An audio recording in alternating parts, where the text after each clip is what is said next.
Ladies and gentlemen, welcome to the Division III College Hockey South playoffs, a matchup between the Tennessee Volunteers and the Florida Gators. My name is Charlie Sarafian, joined by the whimsical Devin Serra. Devin, this one should be a very fun one, I'll tell you that.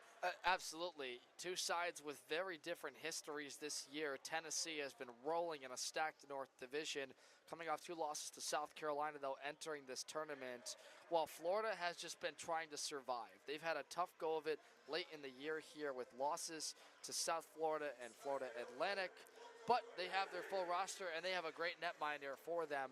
Sure to be a treat. Absolutely, and they are in their home state. Call it an advantage if you want. We'll get a face-off in center ice between Connor Benoit and number 38 for Florida, Kelly Barlett. Again, a good one. This should be the third meeting between both these teams. Face-off won by Tennessee. It's hockey time in Fort Lauderdale. Puck being back, played over in Tennessee's zone. Volunteers looking to make a push. It's Benoit looking for it. Makes a move, tries to get in the middle. Early shot, testing the goalkeeper, David Stenzel. Can't find anything. Florida will control and now take it the other way. They get it down to the middle. It's 6. Ferenc couldn't hold on. Livingston will try to track that one down. Florida will get to it before, though. Nicholas Renton, again, a very stacked lineup with this Tennessee team. A lot of goal scorers, Dylan Siegel, Andrew Livingstone, but this Florida team, they are not to be underestimated. Very physical team, very talented, easily able to make stuff happen.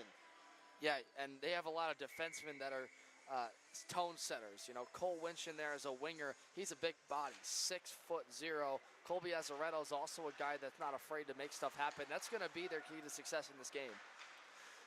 Tennessee is looking to get it out. There will be controlled by the Gators. Puck taken by Lee. Gets over to his left. It's Barlett. Barlett will flick that one up. Lee tries to track it down over in Tennessee's zone. A fight for it up on the boards. Tennessee looking to get it out of there. Florida going to try to get this party started early as Maestro gets it now. Looks to take a shot. Puck goes flying right in front of Ryan Farrell. He'll dive on that one. Florida establishing an early zone possession. The reason I say I had to go about the physicality, more than that, they need to have depth of scoring. Kelly Barlett, Jacob Santarlis, and Owen Ferenc are guys that get it done for them for the most part this year. It's the Tennessee team that, like you said, also has a top end of the scoring group. Face-off won by Tennessee. Barbarek coming out of the pack with it. Will get it to Dickinson, trying to get it off the boards. Hagen will get it out of there. Now goes over to Kane. He'll flick it up to Connor Smith. Again, Florida so far not the best record in the College Hockey South playoffs. However, they are a scrappy team. You have to watch out for them. Puck being played over outside of my line of view. Net goes flying out of the way for a second. Hagen was back there for Tennessee, and now we'll go back over to the Volunteer zone. It's chased down by Barbarette. We'll get an icing. And you might see that a lot from this game in Florida. They have a really short roster in this game, about 3.5 lines worth of forwards. Meanwhile, Tennessee, as you know, Charlie, has a full roster and then some. And even some scratches possibly in there. Look for Florida early on. They have got to find a way to slow down the pace because the more that they move up and down the ice, it's going to be havoc for them. Puck is scooped up by David Stenzel. Again, like you were saying, though, Florida, you kind of said a bit of a shallow roster, but the good news is Gators like shallow water. That's where they do best. And they've had a lot of players come up and down. Some guys from the Division I squad here, but the big one is the consistency of Stenzel. Absolutely, and you noticed how well Florida did in the Division I playoffs. They weren't able to come out of it with anything really, but overall it was a good showing for their program. A lot of players moving up and down as Kane will track this puck back all the way over to Tennessee's zone. He's met up on the boards with Zhang. Zhang trying to get up in there, not able to get it out of there. Being fought for, still in Tennessee's zone. Ryan Farrell trying to direct traffic in front of his own net. Kane will get it. Puck goes flicked over. Now taken back by Tennessee. Here come the Volunteers, a 3-on-1. Hagen looking for something, gets it up in the middle. No one was there to receive. Smith couldn't really get the stick on it. Florida did a good job at confusing this high-scoring Tennessee offense. Dragging now, it's number 12 for the Gators, number 19, Maestro. Trying to hold on to it. Now goes over into center ice. Dickinson will let that puck go all the way back behind the net of Stenzel. Tennessee looking to maintain time of possession here and really control this game, as you have to against any team in the College Hockey South, as Teresi now will take this one himself. Teresi looking to make a move. A shot, puck goes flying all the way down to South Beach. And in net for Florida today, David Stenzel, big body, 6'3", 216.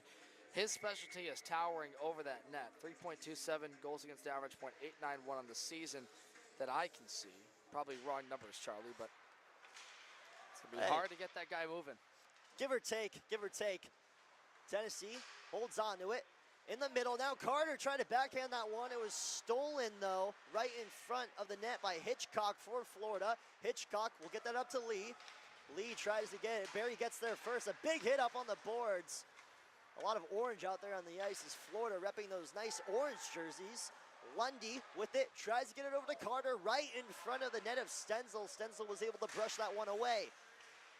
Up on the glass now, Lee will control. Lee tries to make a move. A barrage of Tennessee players all over him. Puck will be covered up and lost, though, by Farrell. Couldn't really hold on to it. A big hit up on the board. Some miscommunication from Farrell. Couldn't really get the glove to cover the puck. Yeah, and Kelly Bartlett tries to come in there. He's a transfer out of South Florida's Division II teams, and a couple of years there. But he's the guy that takes a lot of those return feeds that puts goals on the net. Not too many to add to his name, but you're going to see him all night long. Number 38 in orange. In orange? All orange. A lot of orange out there on the ice. You did say it. Yeah, they're both orange. Again, usually Tennessee's the one wearing orange. Florida's usually repping those black jerseys with the teeth stripes, as they got them right there. I mean, those are some pretty nice jerseys, got to say. I think those were showcased on the Hockey House Pod Instagram for the AAU Club Hockey Jerseys of the Year. They'll go back behind Ryan Farrell. Peter Hoffman, the senior on Tennessee, will get it back. Lee tries to sneak one in there. Puck out in front. Shot saved by Farrell. That was number 6, Owen Farron. Couldn't really find anything. Farrell was covering that up well. Good to see Farrell on his toes early on in this hockey game. Hoffman will just look to reset and get that puck out of there for Tennessee. Goes up, stolen back though by Tennessee. It's Albert. Albert tries to make a move, holds on to it for long enough. The Gators so far doing a good job at stopping Tennessee from really getting any chances over in their own zone. Contradictory to what we saw back in October when both these teams met. Tennessee won both of those matchups, handled the Florida Gators pretty easily across both divisions, D1 and D3. Had pretty close games back in October, right? Florida only lost by one in one of those games, and I think it's for Florida is they have talent with guys like Tristan Junga and Farron we mentioned. They just don't have the depth of this roster. So they get in these games that get later on, and sometimes the numbers just become too much to overcome. Absolutely, I mean, well said. Florida trying to get one out in front. Scoop save from Farrell. But like you were saying, Devin, again, Florida, they have the talent. They just don't have that depth to the roster, and that's kind of what you see in these College Hockey South teams very early on when they start as programs. But as they start to get better, you have more teams like D1 and D3. You can mix around players. You get more kids trying out. The sport of hockey, it's growing in the South. Out in front, trying to get it out of there. Livingstone will flick that up to Benoit. Benoit couldn't track it down. Livingstone's right back there, stolen by Wiseman. Wiseman now looking to make a push. Kane will get there first behind Ryan Farrell. Ryan Farrell standing at about 6'3", a pretty big goaltender, one of the bigger ones we've seen in the College Hockey South. Tennessee coming the other way, a shot just right of Stenzel. Trying to get it back. It'll now be taken by Barbarite. Number 91, Shane Rosenthal, was able to get there for a second, lost it. Barbarite will look to retract here. Siegel now with it. Gets it up in the middle. Somehow gets through the Benoit. Connor Benoit looking to make a move. Shot testing Stenzel. Stenzel passes that test. Able to knock that one off of his pad. Flicking that one back.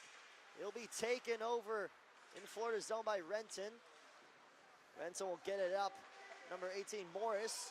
Morris will lose it. Now taken back by Smith. Some dangerous passes early on for the Volunteers as Sagan makes a nice move. Zalmanski, though, an enforcer for this team. We were just talking about it, Devin. I mean, what do you want to see from Florida to really stay physical and dominant in this game? Well, more so than physical, they have to do a better job clogging up the neutral zone, because I feel like Tennessee, in the start of this game, from what we can see, wants to stretch the play. They want to get their wingers coming out on the races. Now, there is a penalty on Zalmanski we'll get to, but for Florida, it's about cutting off the circuitry where it starts, and that's the defenseman back in the road zone, forwarding the passes along the neutral zone. They can clog up the middle. That'll create Tennessee not as easy zone entries and make life tough on them. Zalmanski in the penalty box for, looked like a tripping call. They called him a couple minutes ago. Again, though, Zalmanski, an enforcer for this team, one of the more physical players out there on the ice right now. He'll be in the penalty box, and Tennessee's going to go on a power play.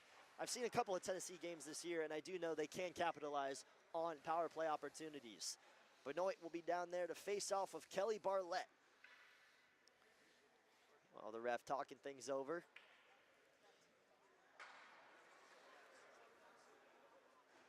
Any day now.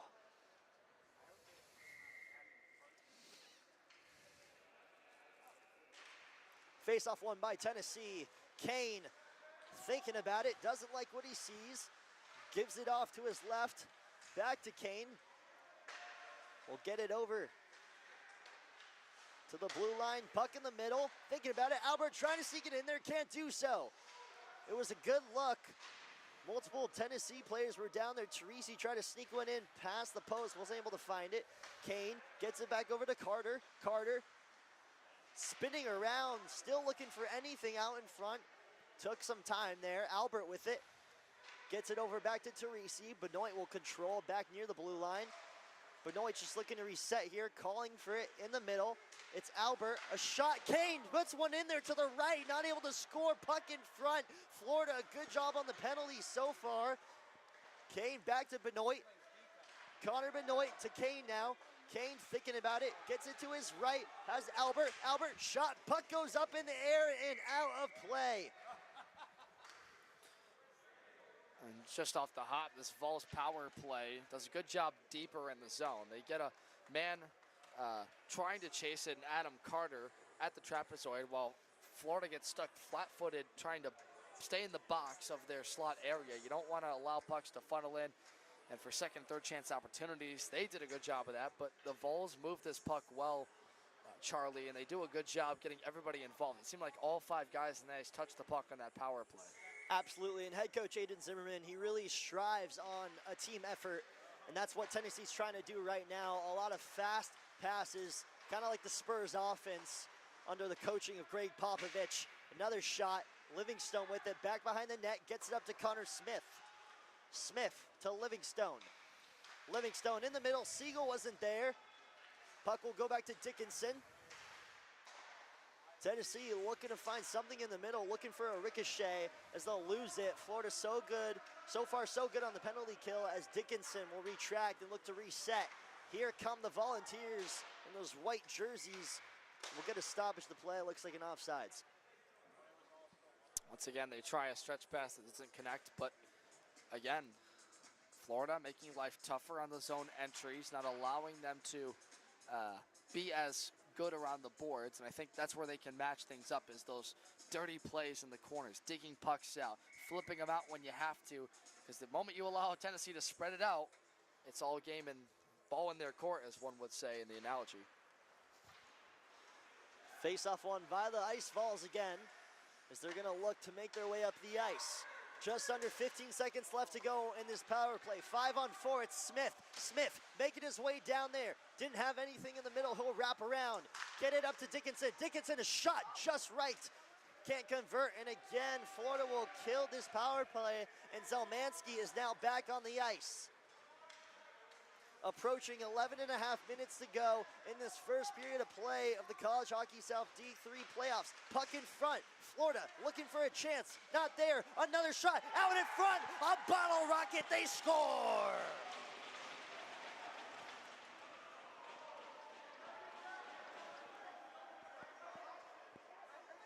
It was Zarek Zelmansky, straight out of the penalty box, gets a goal and puts the Florida Gators up by 1. Florida does a good job on the right side of the ice, taking away all of the eyes. Tennessee puts nearly all of their defense on the right side of the ice. That leaves the open space on the weak side for Florida to capitalize on. And they put it home past that blocker side, rather they go top shelf opposite of the glove. It's a great play by Florida, and on a shot or opportunity where they haven't had a lot of shots, out of the box, like you said, Morris, they create that scoring chance. And, you know, it's really interesting to see how Ryan Farrell is going to respond after that very early goal. Kind of waking him up a little bit. It was a long bus ride all the way from Knoxville down to Florida yesterday. Again, though, Florida, a hot start here in Fort Lauderdale. Puck in front again. Tennessee looking to respond now. It's Thomas. Thomas, he was looking for Ingeneri. Ingeneri couldn't hold on to it. Gators coming the other way with it. Maestro with it. He'll hold on to it. Get it up on the side. Stolen back. Losing it. Bit of some sloppy passes here from Tennessee as Morrissey will control and get it up to Ingeneri. Tracking it back down. It's Connor Morrissey. Morrissey will fall on his feet there. Now Florida looking for another one. Maestro will take a shot out in front. It was blocked by DeWitt. DeWitt with D-block out in front as he's going to make his way down the ice. Taking on this whole team by himself. Makes a move. Stays on his feet. Somehow gets a shot off. Maestro will look to just get this one back up the ice and try to create another opportunity for Florida as they did. And that is why they're up 1-0 in this hockey game. Benoit taking it himself, a nifty move out in front to Siegel. Siegel couldn't hold on to it. Dylan Siegel gets over on the side to Barbright. Barbright flicks it up in front. Good defense being played from Florida right over there in their own zone. Barlett pinning that puck up on the boards, trying to get it out of there. Needle in the haystack. Florida's going to come out of that haystack with that needle. Barbright gets it. Puck in front. Livingstone, a shot, looking for the 12th goal of the season. Can't finish. Takes another one, stolen back by Florida, though. A lot of back and forth hockey in this game so far. A pad save over there from Stenzel as Tennessee trying to make this an even hockey game here in Fort Lauderdale at the College Hockey South D3 playoffs. Livingstone over track for Tennessee. Just got that one up the ice, winning for his team to reset here. Chasing this down, it's Rosenthal. Gonna try to get there first, which he will. Looking for the open man in the middle. He had number 14, Jacob Santarlas, right there. He wasn't really able to get the puck over to him. Tennessee met him very quickly, and now here comes Livingstone the other way. Livingstone to Siegel. Siegel makes a move. Shot. Save from Stenzel. Well, one thing that's so apparent with Tennessee that stands out, Ryan, I think you know this well, is the size, but the speed, the surprising speed that matches with it. I mean, you said his name, Livingston, who is just so big in size, Andrew Livingstone. What is he, like 6'2", 6'3", but he can move like cat-like reflexes. I mean, that's the thing that stands out the most on this team. He would like me to say he's 6'2", 6'3", but from the eye test, I'd say more around 6 foot. But what I can say, he's a big guy. I mean, like you said, Devin, he can really get the job done physically. And again, Tennessee, they have the size, they have the skill, they have the speed. Florida, though, they really have that physicality, and that's what Tennessee has to really watch out for. Puck back over in Florida zone. It's Dylan Morton with it. Gets it over to Weinstein. Weinstein will flick that one all the way back over to Tennessee zone where Barry will look to pick it up for the Vols. Speaking of picking it up, the Vols need to do it as they're down in this hockey game. Florida all over them right now on the boards, dominating this one physically, as we've said over and over again. Tennessee not able to convert on that power play opportunity they had. And now this look to retract, so Zimmerman gets it up. On the boards, still trying to get it out of there. Smith behind the back pass to no one, and Florida will get this one. Quickly stolen by Barry. Good defense played by Barry. Puck still over in Tennessee's zone. Florida looking to get a shot off, looking for their second goal of the game. It will go right at the 50-yard line, where Tennessee will come out of it with it. Dickinson tries to get that one. Hitchcock will look to just take this one back and get his players set up for another offensive push. Over on the side, it's Barlett. Barlett gets it back to Zhang. Zhang, a shot, a wild one, goes over the head of Farrell. Didn't have to make a save on that one, and now Morrissey will hold on and control the puck for the Vols as they look to get something going here. Time winding down in the first period as Morrissey gets it to Lundy. It's followed closely by Matt Teresi. Puck sails smoothly behind the net of Stenzel. And now here's Florida the other way with it. Florida, a possible chance, looking for something. Shot off to the side of Ryan Farrell. That one hit on the net. Another shot, and Florida scores! The Gators showing their teeth early on in this hockey game. Now Devin, so far Florida has come in here and really surprised us, surprised me especially. This Tennessee team, they've looked good, but Florida, they've came to play. We said it, that they had the talent, right? And what Florida mostly can do, you're going to see them a couple of times in this last minute clog up the neutral zone. They prevent the Vols from breaking out numerous times, and Tennessee just simply doesn't get enough bodies to this puck. They leave it up for grabs on the right side of the ice. It's a great job by them to get inside. And that one at point blank range, Farrell doesn't stop. This is what Florida had to have. If they were going to have a chance in this game, they were going to have to get the early start. They've done that masterfully. Lackadaisical, if you will. If I had to put a word to describe how Tennessee's playing right now, they're giving up easy opportunities right in front of their own net. Ryan Farrell is a good goalie, but can only do so much. They have to respond here if they're going to get into a shootout with Florida, though. And that's one thing Tennessee knows how to do. Buck being played just over to the right of Stenzel. A shot off the pad. Stenzel as he makes a save. Barbright will flick that one up. Florida will control and get that up over to Winch. Winch loses it. Zelmansky trying to track that one down. It'll go over to Kane. Kane will get it back to Barbright. Barbright to Morrissey now. Now to Lundy. He'll lose it, stolen by Florida. As Barbright will try to hold on to this one for Tennessee. He's got Engineering in the middle. Engineering couldn't break free out in front. Florida got there in time. Stolen back though again, it's Albert. Albert might take this one himself. A shot, glove save routine by Stenzel. And although this doesn't seem like the type of guy that would put one in the back iron, Shane Rosenthal only had one goal the entire season in 16, Charlie. But because they put so much traffic to the right side of the ice, because Tennessee commits two bodies to one, they leave men open in those spots. I know it's a small gap. They don't look open, but they are. And that's because of Tennessee's overcommitment defensively to the same guys. Tennessee trying to get one up on the board. Just under 5 minutes remaining in this first period of play. College Hockey South Division III playoffs. Tennessee versus Florida. Florida leading the way. 2 goals to Tennessee's 0. Barry will get this one. A big hit out in front. Oh, he took a shot there and not the fun kind. He's going to get up on his feet and make his way back over towards Tennessee. Looks like it was number 79, Hugh Lee. Is able to get up on his feet. Puck being played over in Tennessee zone. Florida trying to make it 3. Here comes number 23, Tristan Junga. He'll lose it, taken by Zimmerman.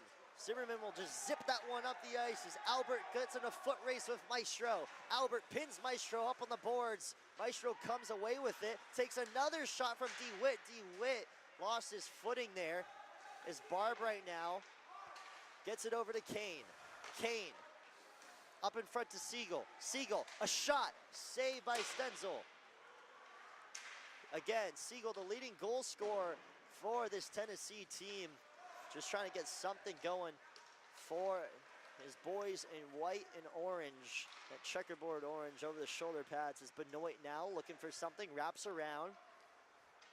He's gonna flick that one back. It was intended for Siegel. It'll go back over to Benoit. Benoit dumps it to Livingstone. Livingstone gets it up to Barbright. Barbright, a shot out in front. Ricochet wasn't there. And the puck will go all the way out of play. We'll get a stoppage. And you mentioned Dylan Siegel, right? Leading scorer, 15 on the year. He's been their main go-to. But the problem is, and it's not necessarily a flaw, but it's, you see Siegel coming alone. He's got 3 defenders in his face, and he shoots the puck on Stenzel. That's an easy save he's going to make 9 times out of 10. You have to get movement and get your other forwards involved. Otherwise, he's so big, he's going to stand you up every single time. Absolutely. Like you said, the angle just really wasn't there, and you have to be smarter in these situations and look for, rather than a lot of shots, but high-quality shots. Exactly. Is the word I would use for it. Benoit just trying to get off the boards. He'll go back to Junga. Junga will get over to Maestro. Maestro gets it intercepted by Kane. He'll fire that one up. Chased by Benoit. Benoit won't get there in time. Florida will look to reset here as Wins tries to hold on to that one. Morrissey's going to beat him to it. Benoit comes out of the pack with it. Benoit takes a shot in center ice. It was Zalmanski. No one else could do it like him. Benoit now with it. A shot saved again. Out in front, Siegel isn't able to get there in time. And now Florida the other way with it. It's Wiseman. Wiseman will let that one sail over into Tennessee's zone. Benoit will get this one off the ice though. Volunteers trying to come the other way with it. Hagen, a nice move. It's Barbright over to Smith. Smith now, left alone on the right side. Dickinson with it, gets it back to Smith. Smith thinking about it. Puck wasn't able to escape the skates of a lot of Gators right in front of their own zone. Barbright just trying to get this one out of there. Diving for it.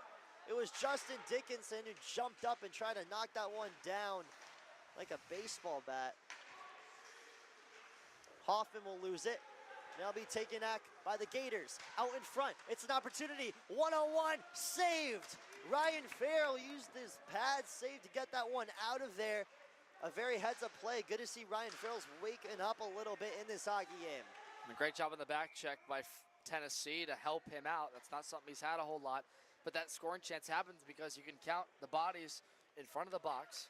Okay, Florida clogs up the neutral zone, and now they've got their wingers, their rush guys coming in there when that puck stopped in motion, and now you've got an odd man rush. This is where I see Tennessee flat-footed. They're being physical. They're bringing it to Florida, no doubt, but they're just not skating fast enough to get to open space.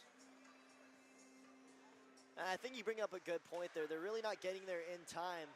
Kane gets over to Barbright. Barbright, wild shot saved. Now, Devin, I want to ask you, what do you think is working for Florida? Why are they up 2-0 in this game? How are they getting good looks and quality looks? Well, Xavier Morris made himself open on the first goal. That was just a great effort after Tennessee overcommitted to the right side of the ice. Then on this second goal, you see how Florida forces the turnover, and this most recent one by Rosenthal picks his spot. Now, Farrell might want that one back, but I think it's the neutral zone. I think it starts in the neutral zone because Florida has done a great job taking away the stretch passes by Tennessee when entering.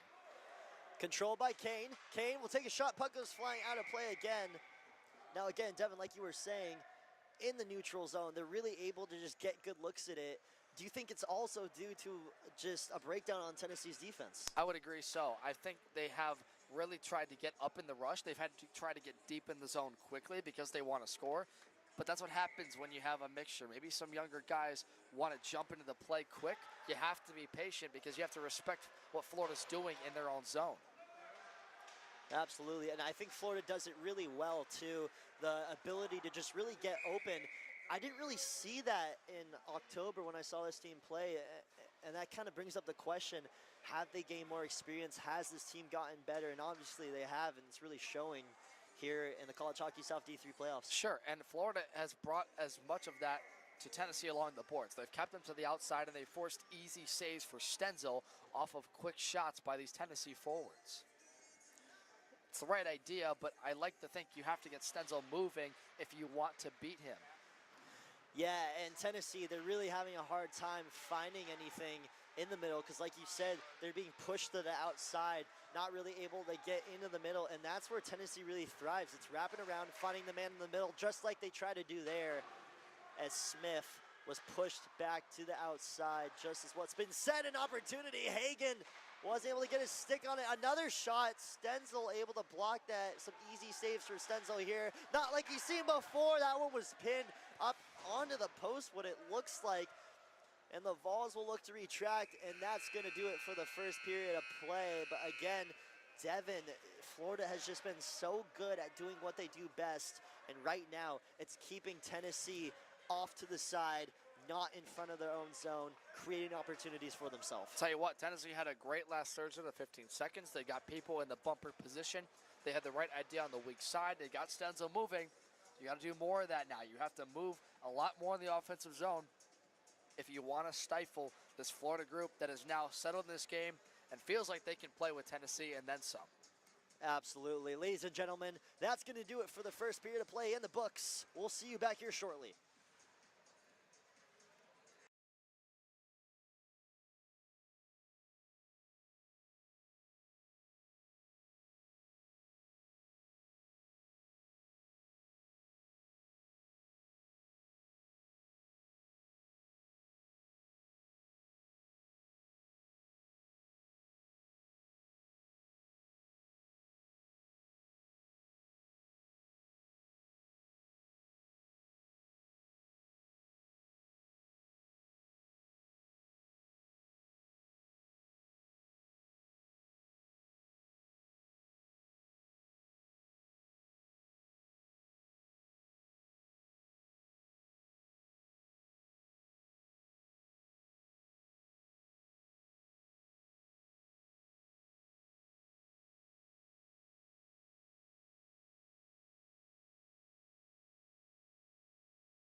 Ladies and gentlemen, welcome back to period 2 of a contest between the Tennessee Volunteers and the Florida Gators. So far, it's been all Florida in this one. I'm Charlie Serafian, joined by Devin Serra, and oh, we got a little bit of miscommunication out there right in front. Devin, I don't really know what that was. Thomas and Leahy just tripped over each other. I'd say Thomas got the worst of that. Looks like Charlie Thomas tripped out there right on Lee. Looks like they'll be exchanging words very early on. And here we go, puck underway. Finally took a couple seconds. We were able to get started. So far, it's been all Florida in this one. Tennessee looking to come back. I got a quote from Tennessee's head coach, Aiden Zimmerman, just about 45 seconds ago. I asked him, Aiden, what do you need to see from your Tennessee to come back into this game? And he said, we have to be better at hockey. So, I think they got to be better at hockey. That is true. That is factual, but you know, Danny Bohm, our camera guy, I'm going to give him credit where credit's due because he said it eloquently perfect. They're content with letting Tennessee shoot from the outside and get those quality looks or easy looks for Stenzel. They haven't gotten stuff to the middle of the ice and made Stenzel move, except for those final 15 seconds of the first. It's a good point. It's almost like an NBA team letting Ben Simmons shoot the three because he's really not going to. It's actually kind of a perfect score. analogy, yeah. So Charlie Thomas the other way, looking for something. He has Albert to his side, couldn't get it off in time. Puck in front again.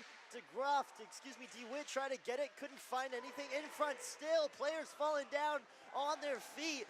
Florida coming out of the pack with it. It's number 26, Quinn Hitchcock.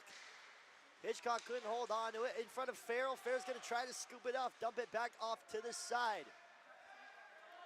DeWitt now gets it up to Albert. Albert facing two Gators right in front of him. Albert, puck goes flying up into the air. Thomas will flick that back in the air as well. A lot of whistles, a lot of pucks flying everywhere. Watch out, grab your helmets. Yeah, and we've talked about David Stenzel being 6'3", 216. He's really stood up the outside of his net well. He hasn't been moving a ton, and what I mean by that is when he's able to make those glove saves or gobble in the pads, he doesn't have to stretch out his legs to make a kick stop. He doesn't have to account for a guy on the weak side. He just gets it straight on, and that's 9 times out of 10 the easiest save you can make. Puck being played over in Florida zone. Tennessee trying to even up this hockey game. Siegel up there in the middle, calling for it. He won't get it. It's going to be scooped up and saved from Stetzel. Stetzel so far reading everything like a book, and he's on chapter 9 right now. Sure, but the Volunteers do have a lot of talent up front, right? And when you talk about trying to get their top scorers going, right, and Zimmerman and Benoit, right, you have to use those guys and get them in the middle of the ice. Barb Wright will just try to get one up on the boards. Goes right into the lap of Benoit. He was able to hold on to that. Tennessee trying to apply pressure. Here in the second period early on, you got to set the tone if you're Tennessee. Hoffman will lose it. Controlled again, though, by Morrissey. Seaman will take a shot and go right back up in his own bench. Players loving that. As this game's starting to get a little bit more physical. As we have an SEC rivalry on our hands, the Gators, the Volunteers, a rivalry that's been going on for years across all SEC sports. Livingstone with it, making his way down the ice, looking for the 12th goal of the season, can't get it off, out in front, Siegel wasn't there to finish. Florida will come away with it. That's Charlie, that's the right idea. Get Siegel in front of the net, get it fanning, and get Stenzel moving. I mean, absolutely. You said it, Devin. They have the idea down. They just so far can't convert. They can't capitalize on these opportunities in front of them. So many good looks. It's got to be frustrating. And if you can get Florida's defensemen to lose a man, you get them in those man-covered situations and they don't get the switches right, then all of a sudden you've got open ice, you've got people in prime scoring opportunities. Look out. Players going flying everywhere. But no, scary collision with Morris. Good to see they're okay. A big body out there. I would not want to be on the receiving end of that hit. I'll tell you that, Devin. Fighting for it in center ice. Gators are going to come away with it. Looking for him in the middle. It's going to be a shot. Not on goal, though. Ryan Farrell was able to cover that angle. Hagen with it. Hagen fighting for it up on the boards with Ferenc. Refs are going to call a stop to that. Again, though, Devin, it's interesting to point out, Florida, they just look like they're in control. And it really is showing on the scoreboard, but it's also showing to the eye test. They are really dominating all around physically, and it looks like they're playing at their own pace. Yeah, at the question of depth, how would that match up against Tennessee is? Looks like we'll get a too many men on the ice for Florida, so serving that penalty, it's going to be number 10 for the Gators. Colby Azaretto, the right winger. I think I see Dylan Morton going in, but Charlie, you know, the point is, like, if Tennessee can, on this power play, they only had one chance at it, spread this puck around and be a little bit more reluctant to get to the low slot and crash the net, they can make good things happen. A shot on goal, glove save from Stenzel, and again, making the correction, Dylan Morton, the defenseman for Florida, he'll be serving that penalty for the too many men on the ice. So Tennessee, their second power play opportunity of the game. Siegel to face off. Won by Tennessee, it's Dickinson kicking it over to Siegel. Siegel with it. Doesn't like what he sees, gives it down to Hagen. Hagen back to Siegel. Siegel over to Dickinson. Dickinson over to Hagen. Hagen trying to find Siegel in the middle, couldn't finish. Livingstone trying to get a stick on it, got wrapped up. Florida will clear it for now as Dickinson's chasing that puck down. Smith wrapping around on the other side. Livingstone with it, will lose it. Smith trying to steal it back. And now Barlett will take this one. Looking for a shorthanded goal opportunity and a glove save from Farrell. He's just going to dump that off and let them keep playing. Some miscommunication out in front. Here comes Tennessee, stolen by Zhang. It's Zhang and Barlett. Zhang shot, another one, couldn't get it. Dickinson was right there to defend that good heads-up play from Farrell. Some miscues on that Tennessee defensive side. Time winding down in this power play, 52 seconds. Tennessee going to try to make a push and make it a 2-1 hockey game. Smith with it, chasing it down. It'll be taken up by Florida. Puck goes up in the air, gives it back to Hagen. Hagen to Siegel. Siegel thinks about it. Shot. Save from Stenzel out of play. Yeah, that's a good idea there by Tennessee Siegel to stop, make a man miss, and then the Florida defender overskates the puck. You see that opens up space for the one-on-one. He tries to pick that low blocker pad side. That's one of the hardest places to stop as a goaltender. But once again, David Stenzel gets a stop. Stenzel, he's been really good and smart in this game. The Florida player goes down, it's Barlett. But again, he's been very good. He's been very, I don't want to say proper, but poised. Really making the right moves, the right saves, covering up all angles, and that's something Tennessee likes to exploit. It's the angles and a good clear by Florida. Just under 10 seconds to go now in this power play. Florida about to be back at full strength. Tennessee going to try to make one last push. They'll try to get down the ice in time. But number 40 for the Gators, Dylan Morton's going to come out of the penalty box. And they will be at full strength. Tennessee couldn't capitalize on the power play. It's 0 for 2 so far in this game. Albert with it, skating around, gets it up to Kane. Kane tries to get past the defender. Carter down there in the middle, as well as Teresi fighting with a couple of Gators, trying to find the open man out in front. Good little routine save there from Stenzel, able to get his body on it. Down to Benoit. Benoit gets it, loses it. Now over to Albert.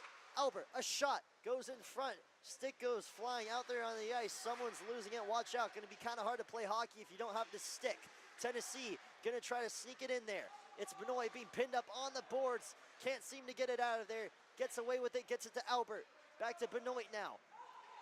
Florida's so good right now at stopping Tennessee from breaking free at all. Morris has just been incredible on this defense. Another shot out of the goal and they score! It's Adam Carter! Knoxville gets a goal. Tennessee Volunteers climbing back into this game. This seemed to be a moving screen. Tennessee routine cycle plays this one up to the point, and Carter puts this shot through left side of the blue line, and that moving screen by, I think it was Zimmerman coming out in front, takes the eyes away. Stenzel never sees this shot go through. At least he saw the initial attempt, but he doesn't see it fan through. That takes away his eyes, and a beautiful opportunity for Carter to stuff it from the left side. That's a good job by Tennessee with the movement. They get rewarded for that cycle. They get his eyes away. That's another thing you can do if you can't get him moving. It's almost like a breath of fresh air. They finally got it, looking for another opportunity. Puck was lost there for a second. Florida coming the other way. Florida looking for their own breath of fresh air as Farron gets it down low, trying to convert. Farron was able to cover up the angle. Zimmerman will come away with it now, taking this one himself. A tall guy standing at about 6'4" will take a shot. Saved by Stenzel. I sound like a broken record. This guy's making saves left and right. And not to use a NHL to AAU analogy, because I know that's so easy, but when you have a goaltender like Connor Holloway for the USA, right? Big body, he stands up, he covers the entire length of the goal. When you put a moving screen in front of him and you take his eyes away, it's not easy for him to see the path of the puck. That's the... Tennessee looking for another chance. They weren't able to convert again. Like you were saying, Devin, just good goaltending. Right, and that's the tough part for Stenzel, is that he can at least see and stop when he's standing up when he gets down to his pads, or he can't see the screen. That's when trouble starts. Now, this is a critical part of the game for Florida, because now Tennessee's floodgates could be opening up. Now that you get confidence, you get the monkey off your back, Florida has to answer with some urgency. And Tennessee, they're one of those teams that kind of thrive off momentum. They can really score in bursts, but once they get the lead, that's when they start to take the foot off the pedal. But it's when they're down, when the pressure's on, that's when you start to see a flurry of goals occur. The hunter versus the hunted. Jungle will get this one back for Florida. Try to get it up in front over to number 14, Jacob Santarlas. Refs are going to call a stoppage to that one. Devin, what do you want to see from Florida to try to hold off this burst of energy or new signs of life for Tennessee? I'd say back to the basics of the neutral zone, right? I think Tennessee's done a lot better job in this period getting the zone entries in, hemming the zone. If you're Florida, you've got to keep everything from the point out, and you have to force Tennessee to reset back up the ice, because now you're playing in a defensive structure. You can tell they're boxing it. They want to keep them outside. That's fine, but you have to keep Tennessee from getting zone entries. And it looks like we'll get some upset fans. Upset crowd, not really sure what the commotion was over there. Not the best aerial view from up here in the booth. And I'll say this, it's easier to say up in the booth, right? When you're actually down there, vision's one thing, there's so much chaos going on, you're trying to fit your role, do your line, your assignment, right? But it's when Florida's gotten their best talent on the ice that it's been quality over quantity. They've taken advantage of the opportunities Tennessee's given them when in their own zone. Face off one by Florida, out in front, they're gonna take a shot and they score! It's the Gators getting up on the board, 3-1 hockey game.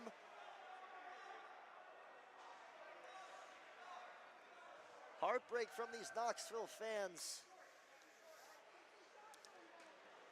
And that's Zhang off the face-off draw there, Charlie. Florida, with Tennessee's moving bodies, they're all parked in the slot, but Zhang does just enough to scoop this puck into himself on the left side. Farrell gets his spot picked, low blocker, above the pad, which is a tough place to save, and Zhang just makes a beautiful shot one-on-one that Farrell doesn't stop. That's one where Farrell's got to bail out his defense for leaving Zhang that open. Benoit and Livingstone over there on the boards, trying to pin this one out of there.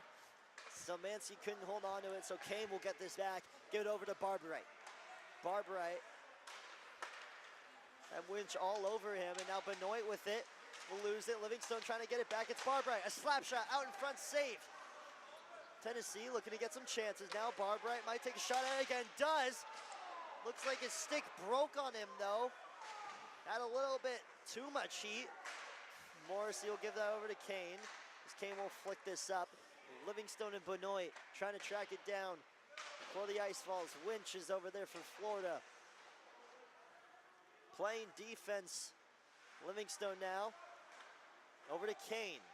Kane, a shot out in front, tries to get it in there, couldn't do so, right in front of the goal. Tennessee just couldn't find the opportunity. And Stenzel lost his stick there. That's a down and out play. If Florida doesn't get their defenseman back in front of that weak side, that is an easy stuffing for the Vols. Benoit, shot a little to the right. Had a good look at it, wasn't able to finish. A lot of good chances for the Ice Vols. Is Siegel now looking to make it 16. Lundy tried to take a shot again. Stenzel just covering all of that goal. The quality shots not really a factor in this game for Tennessee. They're just trying to get as many as they can. We're not really tracking shots on goal, though. That's the problem. But we're tracking goals. Tennessee, they really haven't able to found many. They have one, but at what cost? Lee loses it. A barrage of Tennessee defenders all over him. Hitchcock with it now. He's going to take a shot. Saved by Farrell. Looking to get anything going. Just under 10 to go in this second period of play. Florida 3, Tennessee 1. Lundy will get it up. Hitchcock has it up in the air. Tries to scoop it out of there. It was Farrell. Couldn't reach up high enough. Lundy now chasing this one down. Won't get there in time and icing. All right, that's what I know, tired coming off the shift there. Is the volunteer in number 20, Trevor Lundy. But, I mean, for a Florida group that we said the most critical part of the game was that 2-1 lead. Now they've answered. Now Tennessee's back in the same spot with this 2-goal deficit, and they have to have a little more urgency there. That's one where, like, Lundy's an example, and I don't mean to pick a guy out, but you have to have a more urgency to win a race for a puck, to get there first, to get some open ice, because you're just letting Florida settle in and do what they want for now. And, you know, that really translates, too, to everywhere. Like we see a sense of urgency for Florida, tracking that puck down, trying to get it. It was a good look at it, number 39 for the Florida Gators, excuse me, 38. Kelly Barlett was coming at that puck full blaze ahead. And like you said, Devin, I really think that sense of urgency, even when it's just chasing a puck for the icing, it translates to everywhere in your game. Sure, and I have to agree that the Volunteers are probably not playing their most fluent style. They're kind of parked out and not moving as much as they probably could. Easier said than done again, but I'm waiting for this Tennessee team to really show all 5 guys touching the puck. I'm waiting for them to see their system and get in a smooth rhythm, because I don't know if this Florida team, talent for talent, keeps up. I think this talented Vols group has goal scorers, and if you get them in good positions, they'll make stuff happen. And not to mention, they haven't been on the rush as much in this game. Face off, won by Tennessee. Looking for anything, a chance. Florida being so good defensively. Jacob Santarias down there for Florida. Stolen back by Tennessee, and Zimmerman, he'll lose it. Taken up by Shane Rosenthal. Not many goals on the season. Skating back behind their own zone with it. Stolen puck will go out of play, almost hits some players. And credit to Xavier Morris. And as much as we're talking about the lack of Tennessee's production, I mean, Florida defensively is locked down. Tristan Junga, Xavier Morris.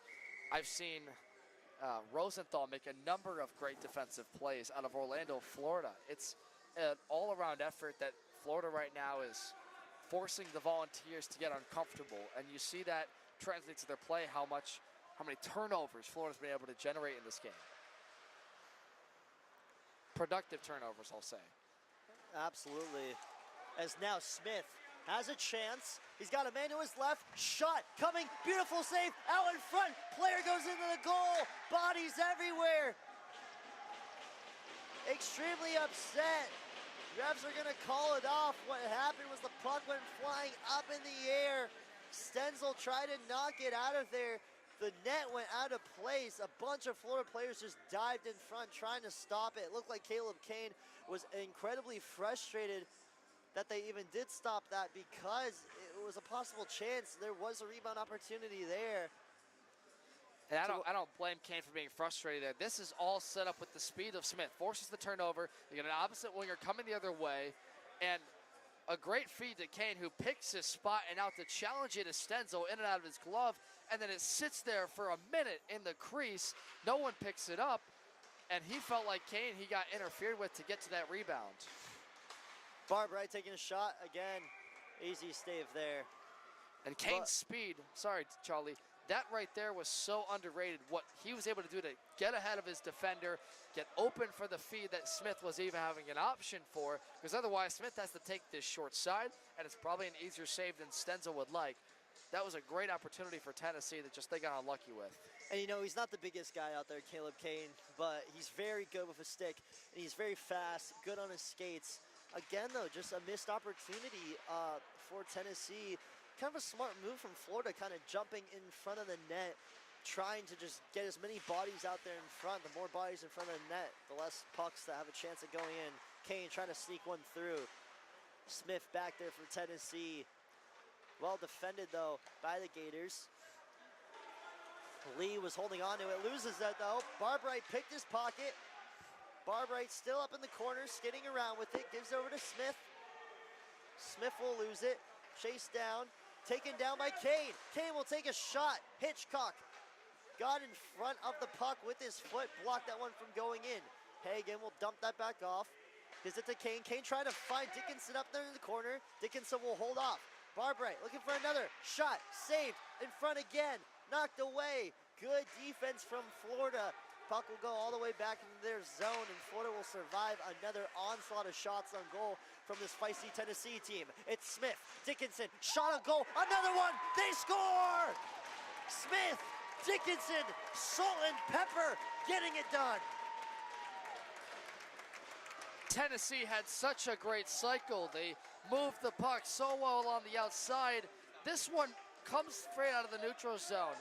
The stretch pass up to Smith on the left wing connects, and what a move to the left side. Dickinson in the middle just sticks with the rebound, and the guy that should have been rewarded for the previous effort, Connor Smith, is, as nobody picks up Stenzel's rebound except a Volunteer sweater, and they've answered within one. What a beautiful last minute for the Volunteers. Ketchup and mustard, Shaq and Kobe, what a duo, except it's Smith and Dickinson. Looking over at David Stenzel, though, he might be hurt. He looks like he's clenching onto his leg. He got up pretty slowly there. You want to make sure he's okay. He's been playing phenomenal in this hockey game, but Tennessee, they get back up on the board.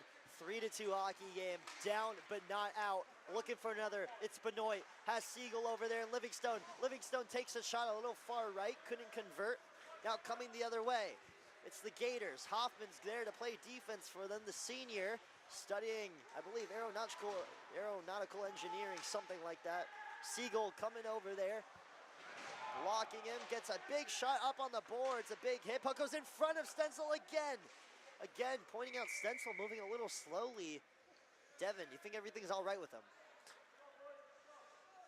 I'd have to agree. I don't know if he's got just some soreness going on in his lower pads, but you see the left side kind of favoring that left leg. The thing is like, he's their only goaltender. So if you were to have a problem in this game, there is no other option. He has to be in there. But if you're Tennessee right now, you're thinking, boy, let's pepper him. Let's get as many pucks on the net as we can now, even though we've been kind of critical of them in that regard. Another save out in front, really wasn't able to hold on to it. Stenzel just knocked that one in front. Again, their only goaltender. You got to be very careful if you're Florida. Can't go down the most important position out there on the ice for them right now. Benoit skating around, trying to sneak one in there. Being played over to the right. Going the other way now, a foot race. Barbright trying to get it for Tennessee. He'll get there on time because they're up to Kane. Zelmansky was right in front for Florida, trying to defend. Now Morton will skate back for Florida with it. Chasing multiple Volunteers over there as Teresi gets onto the ice now. Losing sight of it for a second.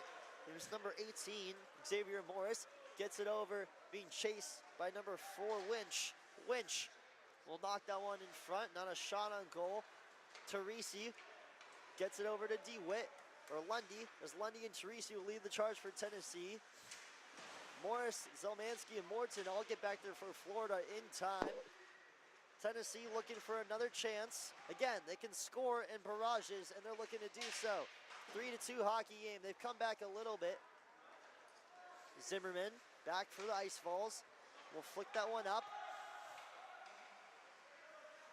These Tennessee Volunteers hunting down that puck like a hawk, looking for it. Teresi out in front, takes a shot, falls down on the ice. Wiseman knocked him off his feet, lost his footing, and stopped anything from happening. Ryan Farrell comes out of his own goal, almost like a soccer goalie, to knock that puck out of the hands of Zelmansky. And now Barry will take this one. Barry gets it up to Lundy. Lundy loses it. Chased back by Renton.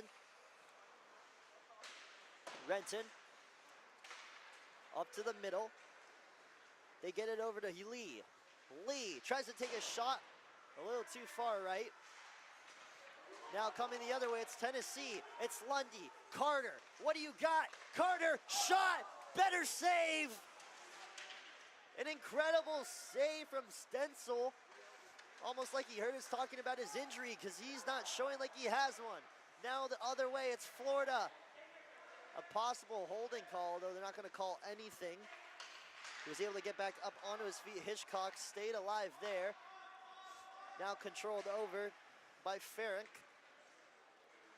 Barry will get back there for Tennessee. Time winding down, 3 minutes here to go. The College Hockey South D3 playoffs in the second period. Ref gets in the way now, and DeWitt with it. DeWitt tries to make a move, can't finish.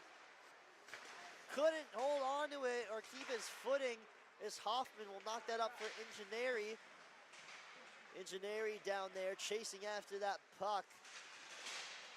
Like a kid running around with something they shouldn't have. Ingeneri up on the boards, lays a big hit. Florida player down. Looking sure to make sure he's okay. Refs are gonna call a stoppage to play. It looks like a Florida player is down over there. He's gonna get up. He's holding his neck for a second. Seems to be Nico Renton. And good to see him skate gingerly back, but two good opportunities for the Volunteers. This first one on the rush up the ice. 2-on-1 develops because Florida drifts their forwards deep into the offensive zone, and off the shot saved by Farrell, it bounces where Volunteers naturally progress past the puck from right to left. They get a 2-on-1 the other way, and they just don't finish on the right side of the ice. But you know, Stenzel made a couple of nice stops. Now there is a Volunteer in the box now for that collision, so there is going to be a power play here for Florida, their first opportunity. Or I'm sorry, no. Possibly. Yes, I think. Yes, you're correct, because Tennessee's been on 2 power plays. Yes. Jack Ingeneri spending some time over there in the penalty box with the director of game day operations for Tennessee, Mallory Leeds. Morrissey back there playing defense. Goes over to Peter Hoffman. Connor Smith will try to defend back there. So Tennessee, we're going to have a look at them on a power play. And so far, a good job at being pretty aggressive. Now they'll look to reset and get back on defense. Just under 2 minutes to go in the second period. Florida, we'll see if they can convert. Lee's up there along with Rosenfall, and they're really going to try as a mouth guard falls out of a player's mouth onto the ice. Again, Florida, we'll see what they can really do and what skills they can showcase here on this power play opportunity. We haven't seen it so far. We have seen them put 3 goals in the back of the net, though, past Ryan Farrell. So an opportunity like this surely should be a plus for them. It's Bartley. Bartlett will lose it, goes over to Renton. Renton skating with it back behind the zone. Morrissey playing pretty good defense. Calling for it desperately. It's number 23, Junga. Didn't get it though. He wanted the puck by the blue line. Probably wanted to take a shot at it. Farrick had it now, and they'll call a stoppage to play. Looks like maybe a delayed penalty. We'll see what they call here.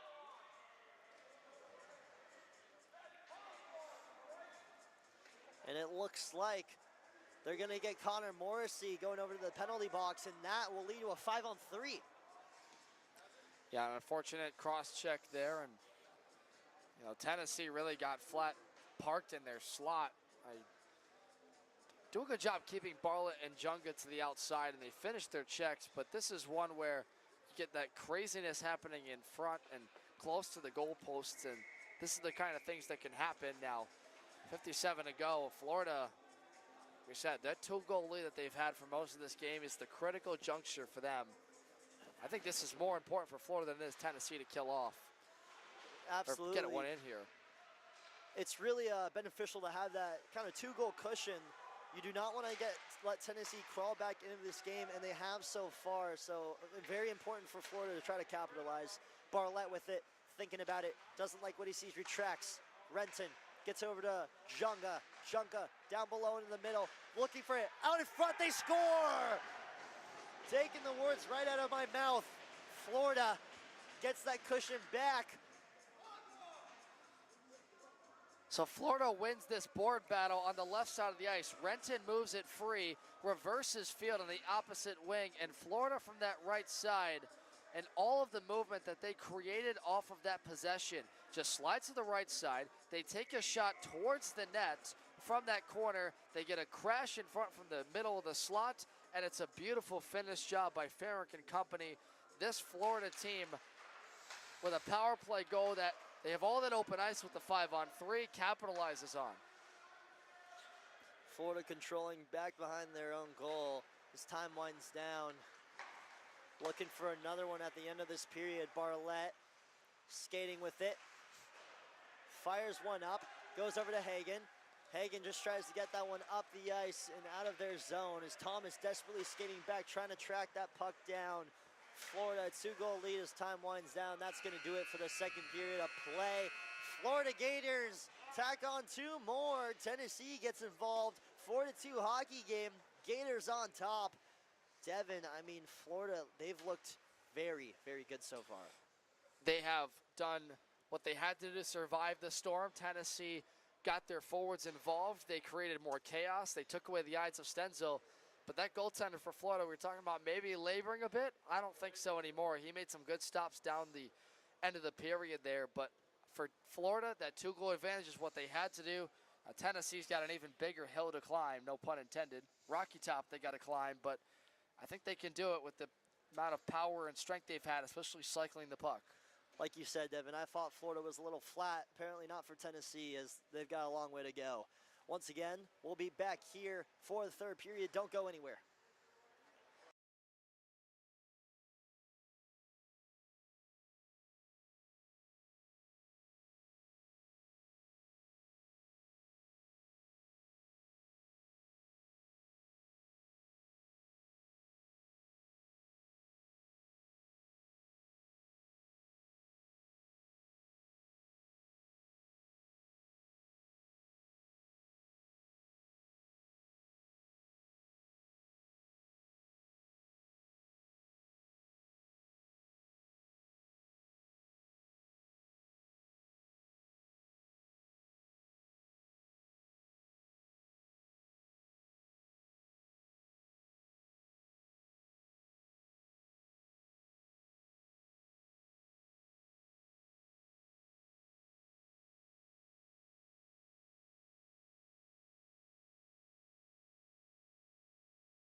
Ladies and gentlemen, welcome to the third period of play in this contest between the Tennessee Volunteers and the Florida Gators. Again, like it has been all game, it has been all Florida showing their dominance. They have Tennessee in a death roll right now as they've been all over them. My name's Charlie Sarafian, joined by the incredibly talented Devin Serra. Devin, so far, Tennessee looking like they've lost that pep in their step. They certainly did, and I think it was deflating allowing the goal in the 5-on-3 to Kelly Bartlett. They did such a good job, Tennessee did all period, cycling the puck, doing a better job in their own zone, defending and helping out their goaltender Farrell, but Florida has just been opportunistic as you can be, and despite their shortened roster, despite only having one goaltender in Stenzel, who, let's be honest, had a little scare there in the middle part of the second, he's been hanging tough. Tennessee has got to find what they're made of in this period. It's a warm, sunny day in Fort Lauderdale, and it's hockey time here at the College Hockey South playoffs. Face-off won by Florida as they're going to look to make a push and make it 5 here in this game. Tennessee stealing it back, looking to get one up, couldn't finish. Kane up there by the blue line calling for it. It's going to go to Barbright instead. Barbright holding on to it for a little too long as Bartlett's going to steal that for Florida. Now taken quickly back by Benoit. Benoit looking for something, didn't have Siegel there in time. Siegel was trailing. And now here comes Florida the other way. It's Farnick dumping it off for Renton as Renton will just tap that one up. Over to Lee and Junga. Desperately trying to get it out of there. Benoit playing very aggressive, trying to steal that, and now Florida with a chance. Out in front, goes right in front of the face of Ryan Farrell. That puck glided right in front of the blue zone. Got away with that one for sure. No one was able to receive. Stenzel over there on the other side, smacking his stick on the ice, looking for more. Out in front, Farrell will scoop that out of thin air, just like Houdini. And it's a good effort initially by Tennessee's defense. You're gonna see them try and just follow this play as best they can with the limited numbers, and they kill it off with out of the box in Gennari. But I think for Tennessee now that they got the 5-on-5, well, we'll see. Tracking it down, it's Dickinson trying to get there in time. A foot race, he's got Hagen to his left. Hagen couldn't stay on his feet, loses it. Another good look at it for Tennessee, not able to get anything out of it. Smith gets it up to Dickinson. Dickinson will let that puck fly. Stenzel wasn't able to hold on. Puck goes flying out of the way to the left. Fighting for it up on the boards. Coming away with it, it's Zhang. Zhang wins the foot race, tries to make a move, and that's gonna be a tripping call on Peter Hoffman. We'll see what they call. I may have said that prematurely, but no, they're actually going to send number 14 on Florida, Jacob Santarlis, over to the penalty box. I for sure thought that was going to be called on Peter Hoffman, as it looks like he might have gone away with a possible tripping.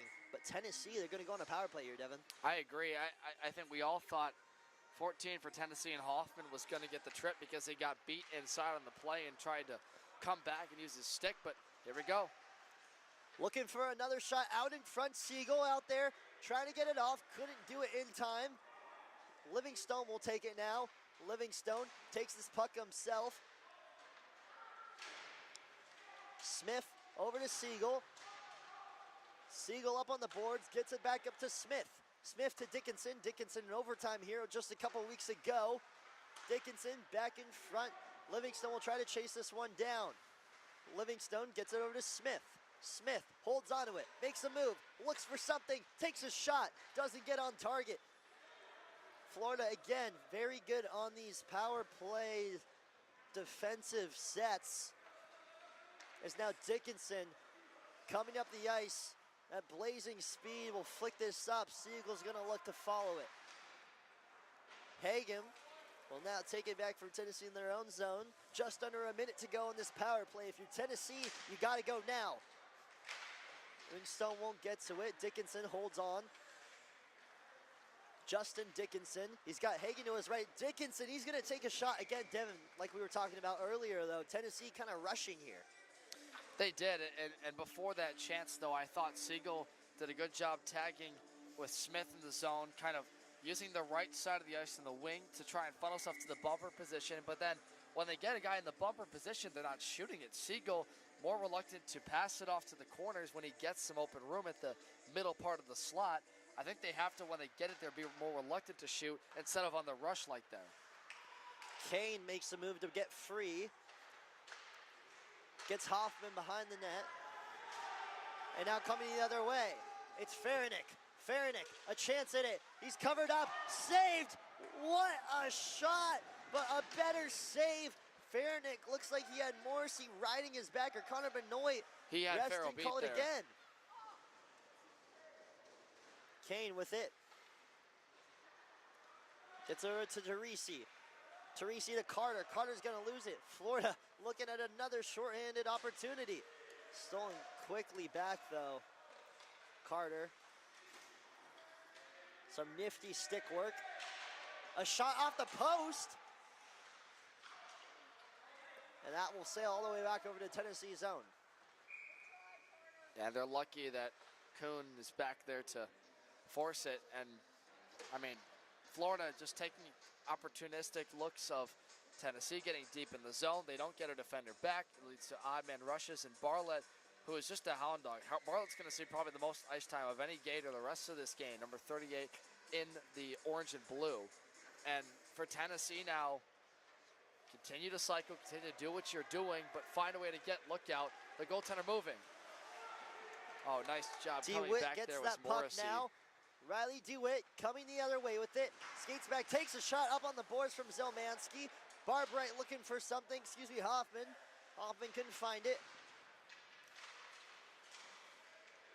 Hoffman's waiting back there for Tennessee, out in front again, and Stenzel's just gonna fall on it.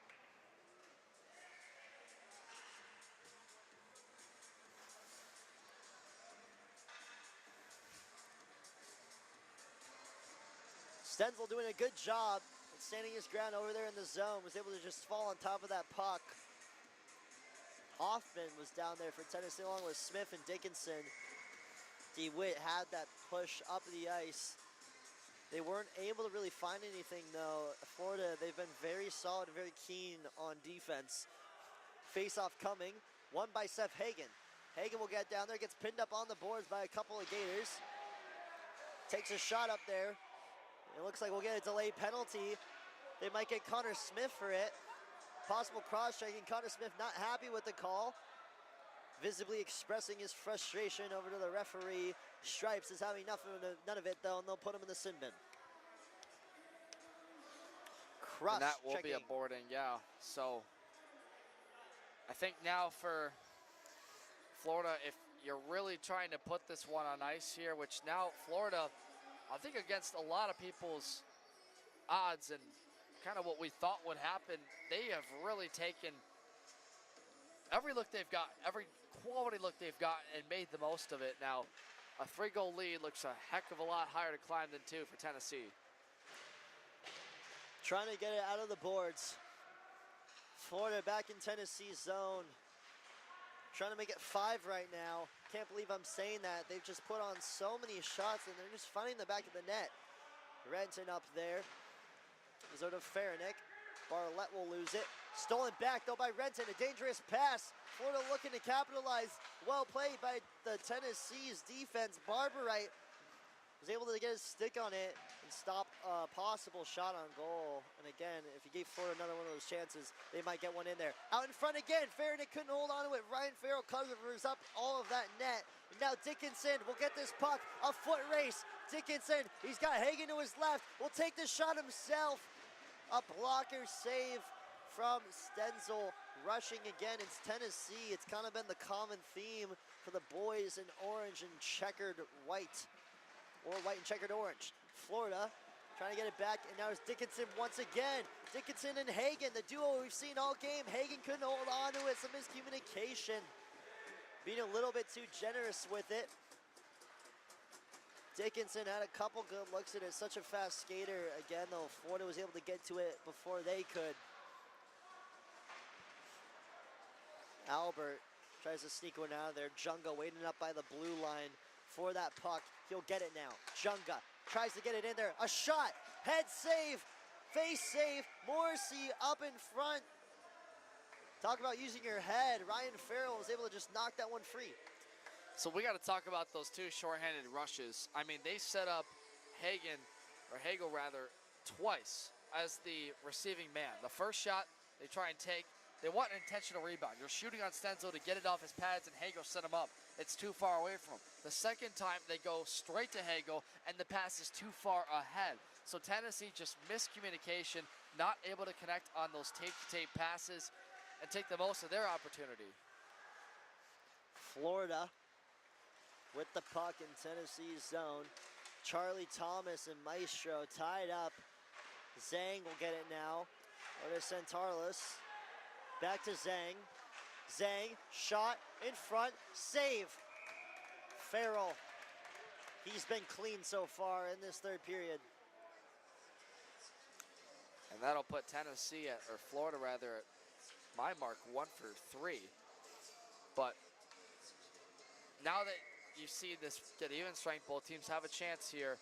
It still feels relatively close. It feels like the Vols have had a lot more rush opportunities, and that's really favoring them to get Stenzel moving. Siegel will flick this one up. Now to Kane. Kane takes a shot in center ice. Morris let him have it right there on the Florida Panthers logo. Siegel trying to keep it. Barbright, a shot in front, looking for it. Benoit couldn't capitalize. He had a good look at it, wasn't able to get in front of the net. Stenzel covered up that angle. Siegel with it, as he'll lose it. Florida coming the other way. Zelmensky loses the puck, tries to get his such a big body. Kane got there in time to play defense, was playing almost as a middleman. Barbright will get it out of there. Still being played behind Ryan Farrell's net. Time starting to wind down. Just under 13 minutes to go in this hockey game. Florida 4, Tennessee 2. You got to go now. Hitchcock over there for Florida, but Sieg will now take this and try to get something set as he flicks one up over to the middle of Kane. Kane's got Albert to his right, Benoit to his left. Goes to Benoit. Benoit skating with it, spins around. Couldn't find anything as Morris now will flick this all the way back over to the Volunteer zone. We'll get an icing call. Florida, another time they've iced it, but frustratingly slamming the stick.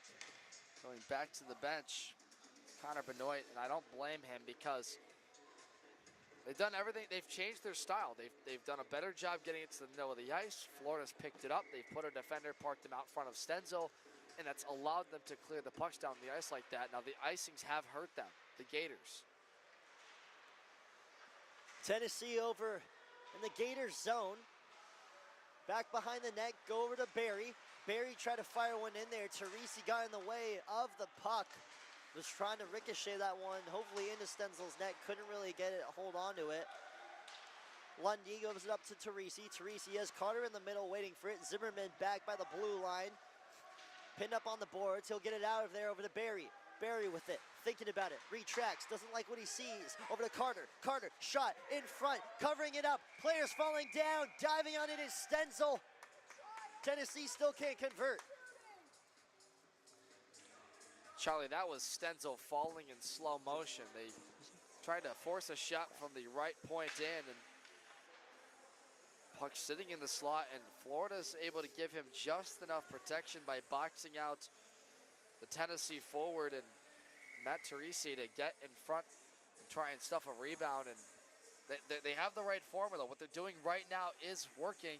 I'd like to see more of it. I'd like to see them get to the puck first and be able to clamber away at those second and third chance opportunities. Barbright takes a shot. One thing I think we really have to emphasize is Tennessee, they are getting those third chance opportunities. They have not been able to do anything with them though, and that's what's killing them in this game. So many good looks, but you know, $1 million move, $0 finish. For sure, I think you get the sense Florida's just trying to hold on here. If they can ice this one, they want to, but it really is Tennessee's game to lose right now.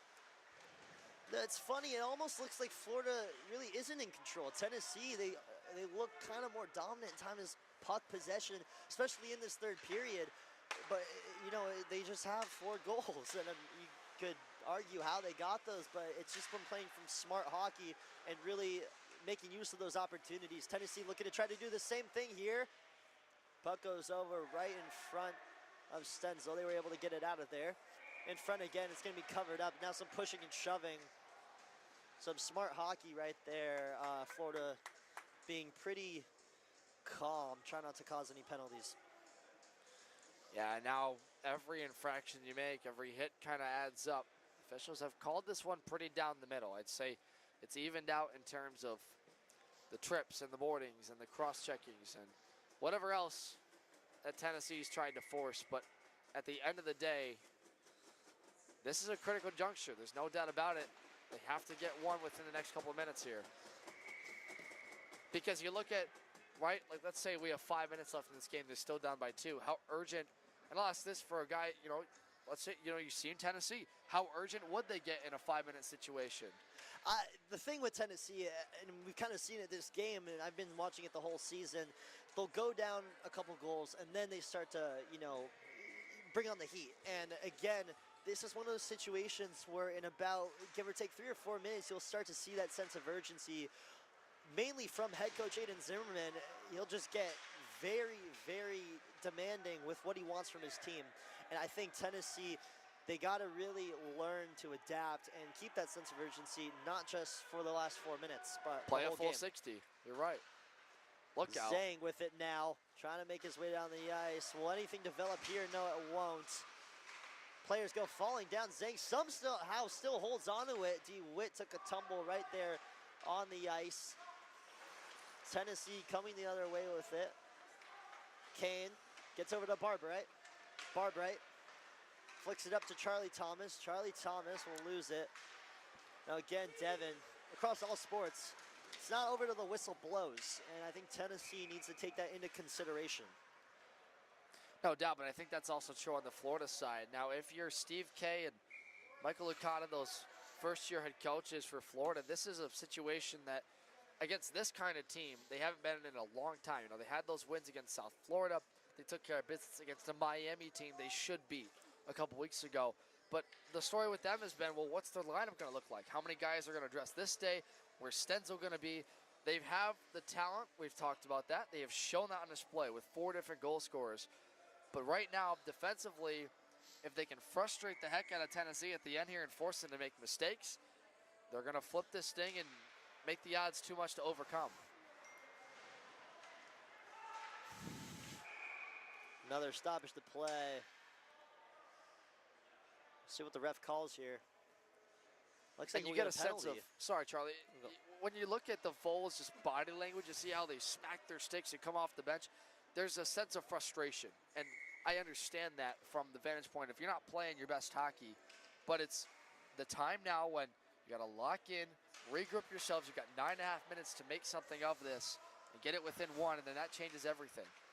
And you know, I've been kind of calling this time the witching hour, like NFL Red Zone, where wins become losses and losses become wins, because this is the time where you really got to go if you're down in this game. And right now, Tennessee is that team who is down. Again, wins can become losses and losses can become wins. Try to sneak it up in there. Another wild shot goes off to the side. It's going to be covered up by Stenzel again. Some players get tied up over there in Florida's zone.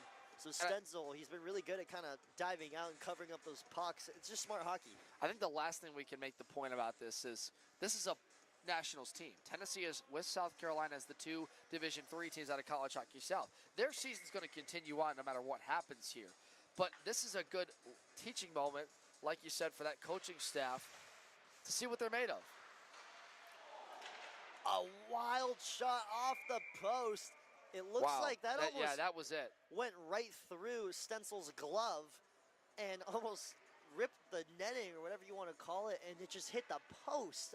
Absolutely unfortunate for Tennessee. You're really going to want that one back. Interesting you point that out, though, Devin. I wasn't even thinking of that. Tennessee, they'll be moving on to Nationals. Only 2 of the many teams in the College Hockey South that will be doing so. Florida, this is your last game of the season. They might have some scrimmages and whatnot, but your last game of the season, if you lose this game, well, actually not last because of the way the College Hockey South playoffs works. with the 5th, 6th, 7th placing games. Ferrandek tried to take a shot. Good save from Farrell. Lee with it now. Pierre Hoffman trying to get it out of there. Lee goes falling down. Livingstone will come out of the pack with it to Lundy. Lundy taking this. He's got Carter to his right. Livingstone trailing over on the right also. Carter dumped that back off to Livingstone. Livingstone will flick it over to Lundy. Lundy back to Livingstone. Livingstone couldn't get it in. Covered up. Stenzel has been so good down in the crease. All this start and stop, and I know it's the Vols hammering here. They have absolutely been reluctant to shoot at will this final. We got 8:28 left on the clock.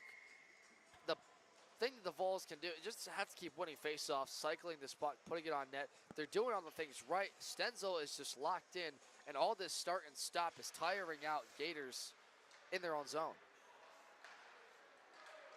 Tennessee going to try to get a little bit of energy and take on this very tired Florida team. Tennessee's tired too, but just approaching 8 minutes to go in this game. Tennessee, they're down 2 goals. They need 3 if they want to advance right now the College Hockey South playoffs to take on the winner of FAU and Alabama. Dickinson gets it out of there from Rosenthal. Dickinson making his way up the ice. Will this be the third? Dates back and we'll get an offsides call. Absolute heartbreak if you're a Tennessee fan. Not what you want to see. It looked like such a good opportunity. The Zebras are going to call a stop to that, though. Yeah, Smith got caught on the right wing too far away, and he's asking, what did I do? I was clear as day offside. And, you know, Vols fans, I don't want you to come after me here, but, you know, how much do they wonder, you know, does this game really matter? Does this tournament really matter for them? I think it does in a realistic sense, but they really need to change some things up if they're going to want to make a run at Nationals. Well, if you're a Tennessee fan, and not even just Tennessee, but an SEC fan, every little thing matters to all those fans. Again, it's a dying breed of an incredible fan base, I will say. This is a big rivalry. It really is. Florida, I will point out one thing, though. Tennessee, if you look at their track record across all sports, they have a hard time winning in Florida. And it's kind of showing right now. Bit of some bad luck. Zalmanski will lose the stick. Vols need a miracle here with 7 minutes remaining in these playoffs. In front, looking for it. Hagen trying to get it. It's going to be covered up by Stenzel again. But again, Devon, Tennessee, they're going to start to look for that miracle. Sure, 7 minutes to go. I don't think it's desperation time just yet. Again, they have been controlling possession. Stenzel's on one knee. He is dead tired at the end of this game. This is what we expected. We expected Florida to have to go all the way and haul the mail in order to actually get, just stay in pace with this. But with the score being what it is, they can lock down and batten the hatches. They don't have to be on the offensive attack. They can certainly get a spit here and there on the rush, but in general, this is Tennessee taking the offensive pressure, and it's in their court if they want to tie this game up. Absolutely. I mean, Tennessee, time winding down, 6:40 to go. You might see a goalie being pulled around, give or take 2 or 3 minutes, depending on head coach Aiden Zimmerman's desires. He's going to call the shots here. But again, you really want to get at least one and try to come back into this game. Benoit, he's going to look to be the hero here. Loses it. Puck followed back. Now this is where you start to turn on the Jets. Approaching 6 minutes. Not much time left for error. Benoit now with it. He's going to try to break 3. Chasing that puck down. Zhang gets there. Zhang will steal this one for Florida. Rosenthal coming down the ice with it. Will take it himself. Rosenthal out in front of Farrell. He'll cover that up. Barry, a risky play. Looks like he knocks Santalaros off his feet. Goes over, still controlled by Florida. Zhang tried to sneak one, they couldn't do it. So now Tennessee the other way. The Volunteers looking for anything right now, trying to show a sign of life, get a quality shot here offensively as Barry retracts. Finds Albert. Albert gets Benoit in the middle. Benoit, he's going to have to take on 3 players himself. Makes a move. Another shot. Save from Stenzel. He's been incredible today. Teresi will try to intercept that in center ice. Zane couldn't hold on to it. Chased back by Barbright. Approaching 5 minutes to go. Charlie, if you're Connor Benoit there, you've got to find a way to hold that puck longer. You've got guys coming on the ice, changing lines. Your job is to hold on until they come with reinforcements, and they didn't do that. They're back in the offensive zone, though. Had a good look at it. But now, again, Florida, they're being very disciplined defensively, and that's what you have to do. Salmansky looking to be the villain. Can't do so yet. Kane knocks that up to Teresi. Teresi pinning him up on the boards. Kane trying to get it out of there. Teresi and Kane just trying to poke it free. Zelmansky gets it out of there. Following back, it's Morris. He's got Maestro up in front. A shot in front. It was saved by Farrell. Farrell's got to be perfect here if you're the Volunteers. Desperation time starts now if you're Tennessee. 5 minutes remaining. A shot off the post. The post bails out Ryan Farrell for a second here. Tennessee just trying to get it out of their own zone. Kane with it now, skating, looking to find the open man. It's Teresi. He'll just fire that one up, and Tennessee's gonna get a line change. Livingstone and Teresi coming off the ice. Carter with it now, gives it back to Hoffman. Hoffman holding on to it, flicks it up in front to Kane. Chased by Dickinson. Dickinson, he had an overtime goal not too long ago. Dickinson steals it out in front, loses it. Back over to Morton. Dickinson desperately trying to get it back as it goes over to Hagan. Hagan makes a move, loses it. Lee, a breakaway opportunity, trying to make it 5. Will he? And he does! And that might be the dagger. Florida, 5-2. Knoxville in shambles.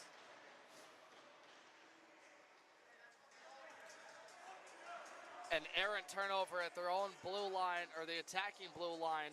The Vols, one of their defensemen tries to drag this puck at the far blue line into himself. Leahy's coming in there. He's pressing him to make a decision. You cannot try and scoop this puck and maintain possession. You have to get it deeper along the boards, and they don't do that. It leads to Leahy on a breakaway attempt. He stuffs it on the backhand blocker side of Farrell, and that is for sure the dagger. This has been, boy, Tennessee, a disappointing third period, considering they had all those opportunities on Stenzel, and I think all the gas is gone in the tank. I mean, Tennessee running around with scissors in their hands, facing the wrong way, something you should not do. They're just hurting themselves constantly in this game. 5-2, Tennessee down by 3, approaching 3 minutes remaining in this hockey game.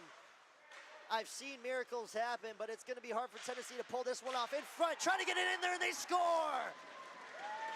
A little late to the party, but the Volunteers, they make it 5-3, under 3 minutes to go. It's gonna be difficult, but it's not impossible. Just a rebound opportunity they get there. I think I fanned the flames.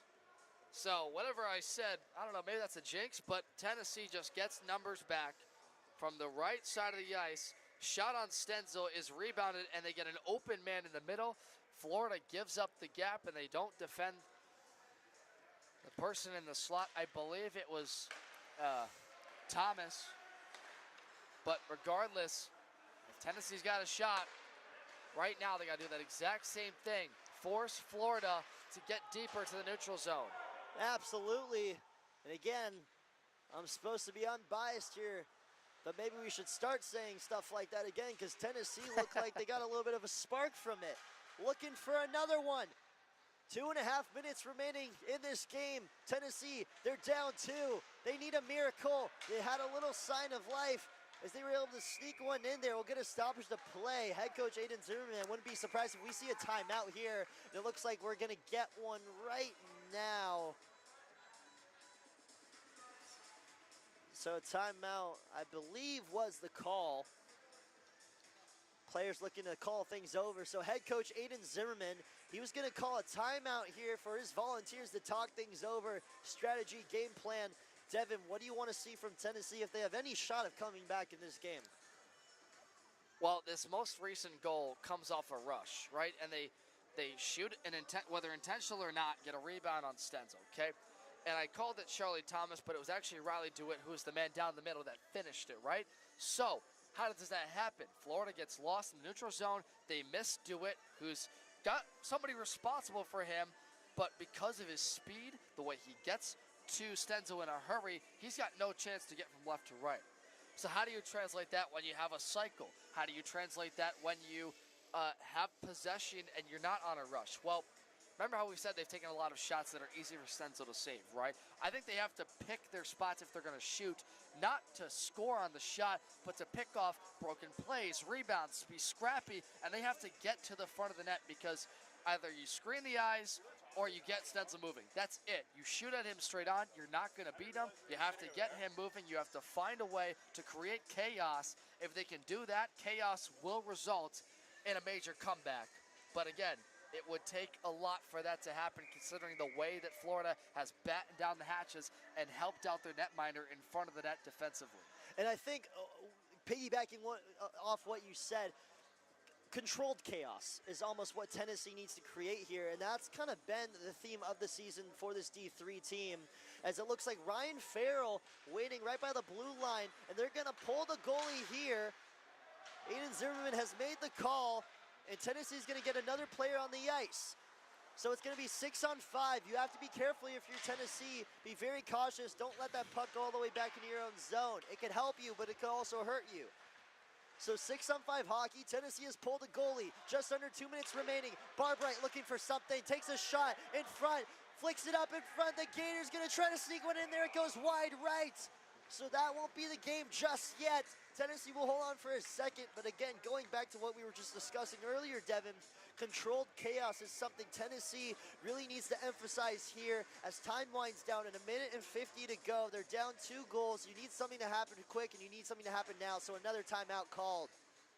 Yeah, smartly. And with the 6-on-5, you obviously get the extra man. And really that just allows you to have more opportunity to control. You're kind of using that guy as an extra defender back sometimes to pin the boards, to get yourself possession so you can create the cycle, get it to the front of the net. Look, right ideas, but Zhang there is going for the empty net, and you see this a lot more with players nowadays than maybe 10 years ago. They're more reluctant to go for an empty netter. For Tennessee, right ideas, they haven't. You can't fault them for the system. You can't fault them for getting the right things. I think you said it. They're so well coached, right? And they put players in the positions to succeed. Yes, they have looked lackadaisical, and they've made mistakes in this game. But despite that, you got yourself that quick goal. You've done some good things on Stenzel, but you have to control your pace. You can't just take an errant shot. Everybody has to be on the same page with what the play is and give yourself an opportunity to, what we said, or what you said, was controlled chaos in front. Stenzel, one of those goalies you mentioned, Devin, he stands his ground, stays upright. If you're Tennessee, you got to move the puck around a little bit, kind of get him off his footing there. We'll see if they can do it here.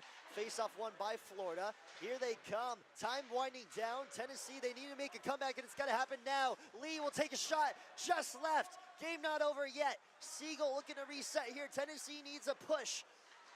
Siegel, Carter, Dickinson, all out there for Tennessee. Hagen as well. Benoit, a lineup that is sure to get something done as we've seen them do it before. It's Hagen. We'll get over to Kane. Carter now takes this in the middle. He's got Siegel behind him. Siegel trying to take a shot. It's blocked in front. Just under 1:15 to go. Skating back for it, it's Dickinson. He's got Barlett following closely. Florida being very aggressive, want to put this game to bed. Siegel up in front. Gets it over to Siegel again. Siegel gets it over to Hagen. Hagen looking for something in the middle. Siegel trying to break free. It's the Benoit now. Benoit can't really hold on. It goes off to the left. 50 seconds to go. Chasing back, it's Kane.